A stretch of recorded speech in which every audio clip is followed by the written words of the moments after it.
Hello friends and enemies, welcome to or back to Happy For Now. It's me, Isabel, here with my June reset. Quick content note, this is normally the Sunday my Romancelandia monthly would go up.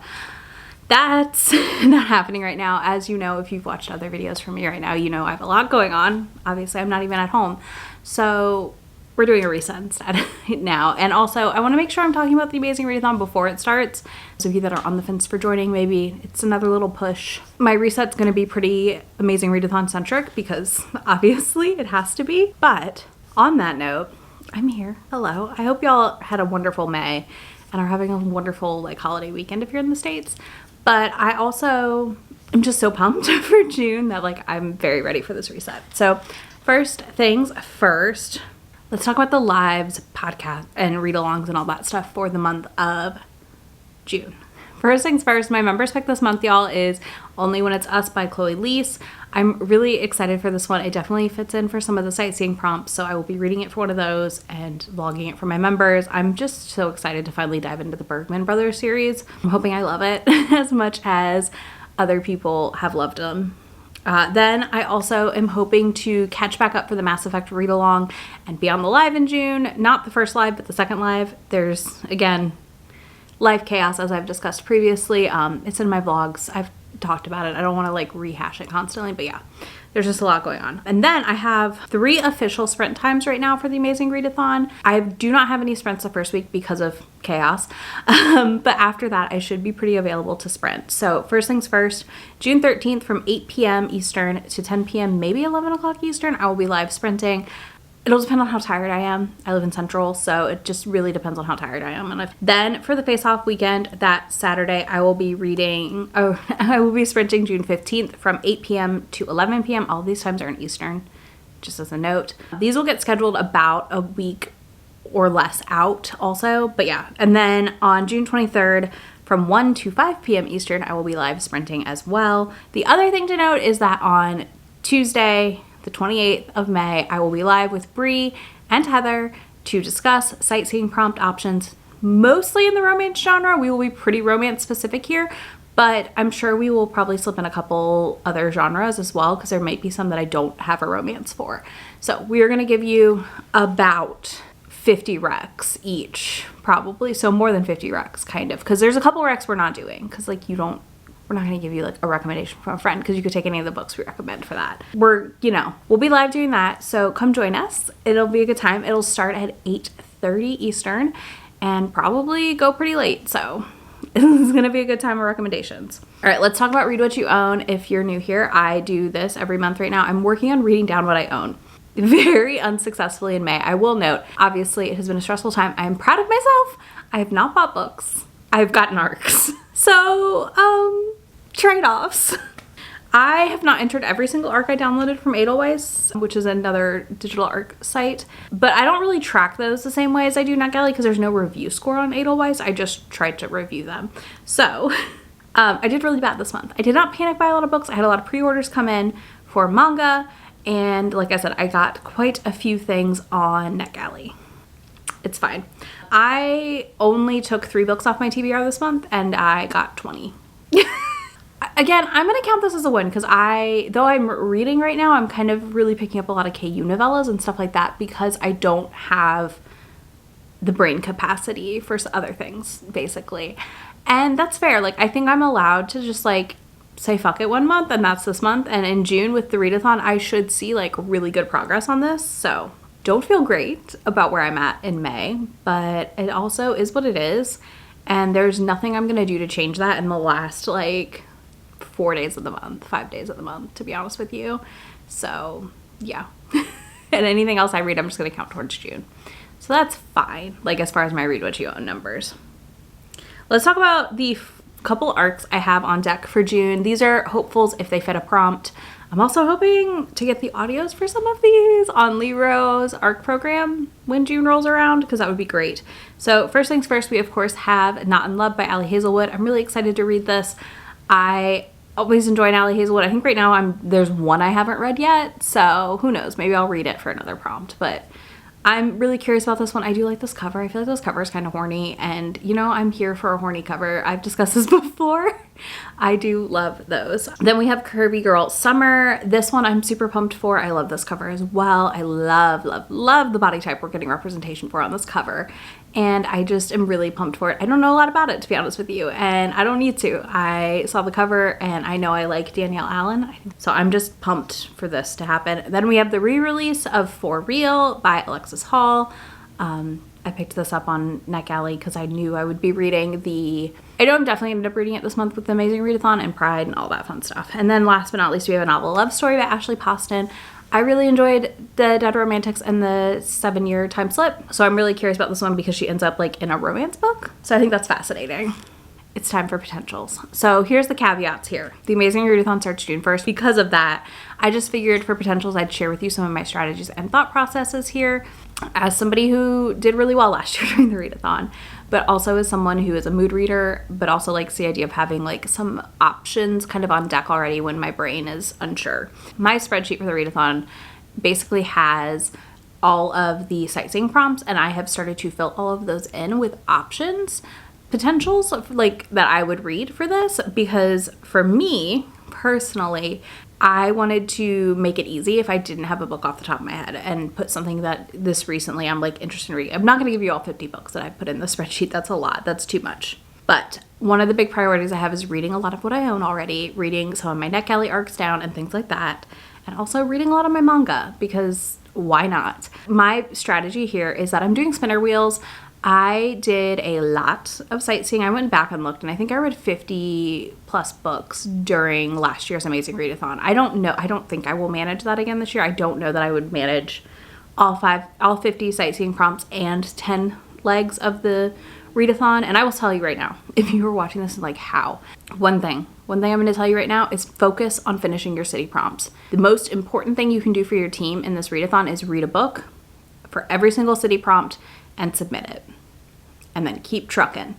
That is your number one priority. If you, like me, are someone who reads pretty fast often or is able to audiobook a lot during the day and things like that, then add in your sightseeing prompts. Or you read graphic novels or manga, then add in sightseeing. But for those of you who are like, I only read 6 books in a month, that's fine. You can still participate. Just focus on the city prompts and ignore the sightseeing. Like, do not stress. So don't take what I'm doing as like, I have to do this. But I am an indecisive girl. My ADHD sometimes means I don't want to make decisions, which means I made spinner wheels. So I have a spinner wheel for each point value. So I've spun those 10 times already. And then I have a spinner wheel for each point, like ticket points, and I've spun those. So I have selected like about 10 prompts already because I had to pack some manga with me. So I thought, well, we'll just do this ahead of time. And yeah, I have a selection with me here, and I'll talk to you about them. I am going to open up my laptop, actually. Oh no. Let me not drop.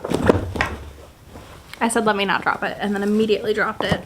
So we've got some manga stacks here, and I've got some books. So I'm going to open my laptop so that I can talk to you about these and what prompts I put them down for, because I didn't write the manga ones down. So actually, we'll go in order of my spins. I take that back. Instead of breaking this into books and manga, I thought we'd go in the order of my first 10 spins and what I've selected. So first up, I have illustrated cover, a book with all 5 vowels on the cover, and then an author you've read before. So I have multiple volumes of this. I only brought one volume in here with me. I will be reading Young Ladies Don't Play Fighting Games for those 3 prompts. So I have volumes 3 through 5 here with me to read. I felt like that was an easy option for me. Good time all around. I'm very excited for this. I really enjoyed this manga, but I've let it pile up. This follows students at an all-girls boarding school who have like late night meetups to play fighting games. And as a video game person, and like, I'm not good at fighting games, but I've just had so much fun with this. It's so different than a lot of other things I've read, so I'm really enjoying it. Next, we have a book written before 2001. So I am leaning right now towards Indigo or Vivid by Beverly Jenkins. I've been wanting to read these for a long time. I know they're really good, and I feel like it would just be a fun time to read during this. And if I don't do that, I might do a reread of Dreaming of You, which is one of my favorites, like older historical romances. I also thought about, there's a lot of options here, and I'm probably leaning more historical romance for this prompt than reading a another genre. Next, I have a non-human main character. So I'm either reading volume 2, Tales of the Outcast. I read volume 1 a while ago and I have not continued this, so I felt like that might be a good option for me. Or I might read The Great Snake's Bride because we have a non-human main character here. The snake obviously is not a human. Another one I've had for a minute and would like to read. I would call this one more horror romance kind of, and then this is like a Victorian weird demon situation. Definitely not a romance, so that one wouldn't give me that bonus points. And then I rolled a book over 500 pages because of course I rolled this early in the readathon. That will be Pucking Wild by Emily Rath, most likely, because I do really want to read Pucking Wild. And I'm still not done with my Pucking Around reread, but I'm too far in that to count it for this readathon. But I figure I'll dive into that, especially knowing that the next book comes out at the end of the month. Why not get caught up? Then we have a 5-star prediction, which I am going with After We Gaze at the Starry Sky, Volume 2. This is a queer romance. It's like, I'm not sure if the author is also queer, but this is a really cute romance. I loved Volume 1. I just read it during 30 and 30, so I know I want to pick this up ASAP. But yeah, this is after like a love confession at the end of the first book to like reunite them. That was just so precious, and I really want to pick this up sooner than later. Okay, next we have a school setting. So both of these are romance titles. I have Honey Lemon Soda Volume 2. Another one, I really enjoyed Volume 1. I have not continued the series. Do I own a bunch of them? Yes. So I might read that. Or I also have Cheeky Brat Volume 7. Again, same thing, school setting. I thought it might be a good option. Then I have a one-word title. This was hard. So I picked XOXO. Who is XO?